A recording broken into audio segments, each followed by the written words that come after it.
Have you ever noticed how easy it is to trust other people's opinions, but how hard it can be to trust your own? If you've ever hesitated, second guessed yourself, or asked anyone else what they think you should do, you're not alone. By the time we reach midlife, we've gathered so many life experiences, and along with it, a lot of those memories of things that didn't go as you planned them to. Things that you wish hadn't happened in the way that they did. Each of those times where things didn't go as planned, it can really start to erode your confidence, make it harder for you to take the risk or to trust your intuition when you don't know how things are going to pan out in the end. And when you can look back in the past and see where it didn't work, those moments can stand out in your memory in a really big way and damage your ability to trust yourself. Today, I want to talk about what it really means to start to trust yourself again, especially when fear has been leading you for a long time. A lot of us let ourselves be led by fear instead of listening in and trusting our intuition. We want to play it safe and not take any risk, or we want to ask everybody else their opinion. That way, if something goes wrong, you don't have to blame yourself.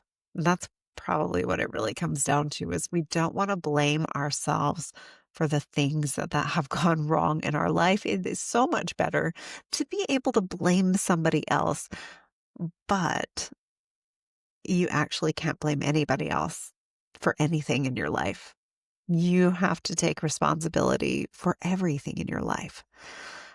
Life is risky. That's just part of the game that we're here playing. It's a risk. It's all a risk. And if we try to make everything perfectly logical and perfectly safe, we just end up stuck. Yes, logic has its place, but if we eliminate all risk, we eliminate growth and we kind of eliminate the beauty and the magic that life can be. The thing is, trust doesn't always make logical sense. It's listening to your intuition. It's a quiet inner knowing, and it doesn't always sound rational, even when you know it's true, even when it feels completely true. I believe that your intuition isn't this random thing. It's the voice of God speaking to you. It's the divine that's speaking through you. It's guiding you through these nudges, through your gut feelings, through these knowings that logic can't explain. And every time you ignore that voice, your self-trust erodes a little bit. You chip away at all those places that you could be trusting yourself more. And every time you listen and you choose based on that inner knowing, you build it up. You start to strengthen it. By midlife, you've probably seen a lot of things not quite work out in your life. Relationships have ended. Jobs have fallen through. You've taken risks and they didn't seem to work out properly. And all of those little experiences jump in and they go, see, you can't trust yourself. But all of those moments, they don't mean that you can't be trusted. They just mean that you're here on earth living this human experience. And that's full of risk. And it gives you no guarantees about what's going to happen. Fear loves certainty. It wants to know exactly how things will turn out, and life just doesn't work that way. We only get to know the outcome after we've taken the step. You cannot know how things are going to work out, no matter how solid everything looks and how guaranteed you feel like it is.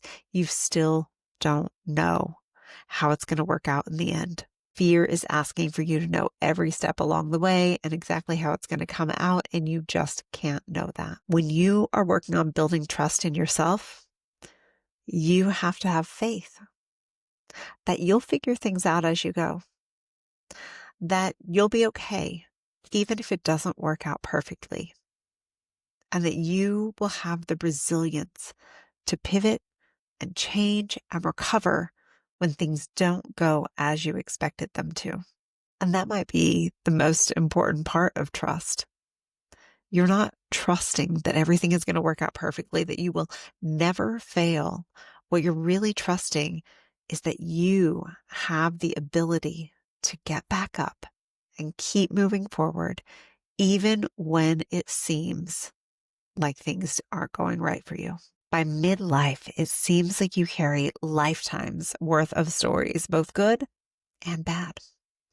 You've collected a lot of wisdom, but you've also collected a lot of doubt. And living in a world that glorifies youth, it can be easy to feel like the best years are behind you. But that is so not true.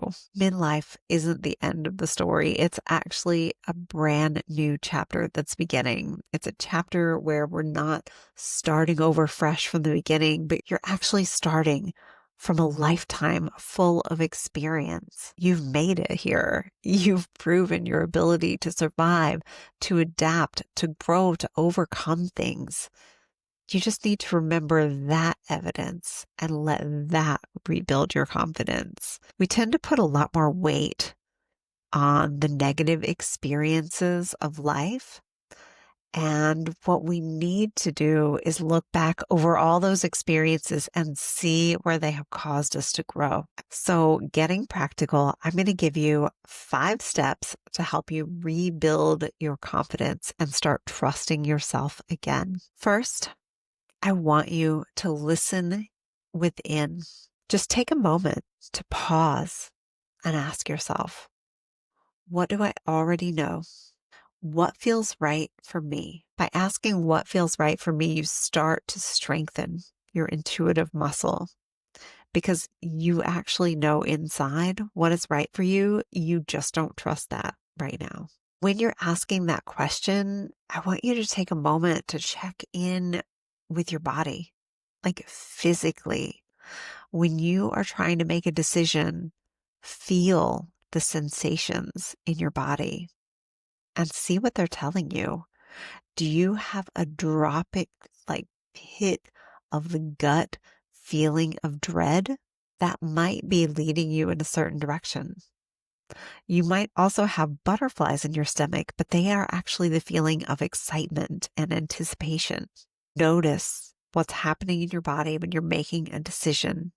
Check in with yourself and ask, what feels right for me? This is how we start strengthening that intuitive muscle. Second step is to start small. Don't rebuild trust by making a major life decision all at once. Start it out with little tiny decisions over time. Every time you listen to yourself, that trust muscle grows and you'll be able to depend on it for bigger and bigger decisions. But start small with things like, what does my body want to eat right now? What foods does my body need right now? You probably know it's not the chips, I promise. It's something else.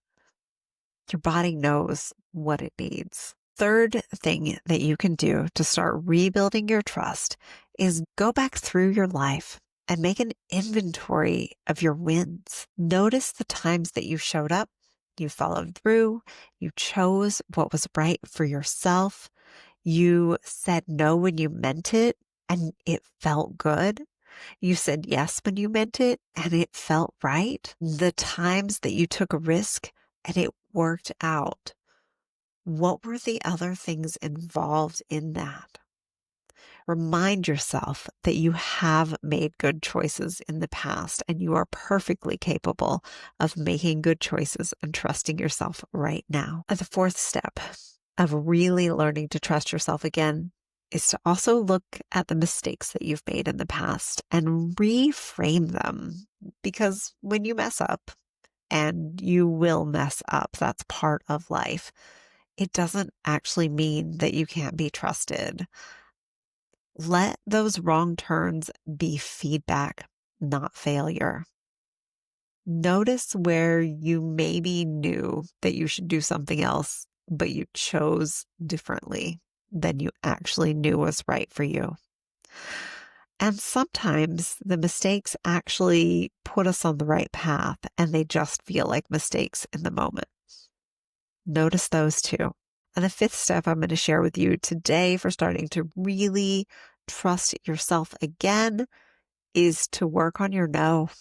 Practice saying no without apologizing for it, without giving lots of excuses. Just having a strong no is such an important thing for everybody in this world. We have to set some boundaries around our time and our attention and our energy. And if you've been a people pleaser in the past, you have probably said yes, even when you knew something wasn't right for you. Saying no is a declaration of self-trust. You don't have to explain or justify yourself to anything. You knowing that you mean no is enough. You can say no. Every small act of honoring yourself is like depositing a little coin into your bank of self-trust. And those add up over time. It doesn't have to be one giant deposit all at once. You can just take those tiny steps and let them add up over time. You don't have to have it all figured out. You just have to take one step in trust at a time. Faith doesn't eliminate fear, but it does help you move forward anyway. Because fear is going to be along for the ride. We all sit with fear in some ways in our life. So ask yourself this week, where have I been outsourcing my decisions instead of trusting myself? Who have I been trusting instead of me?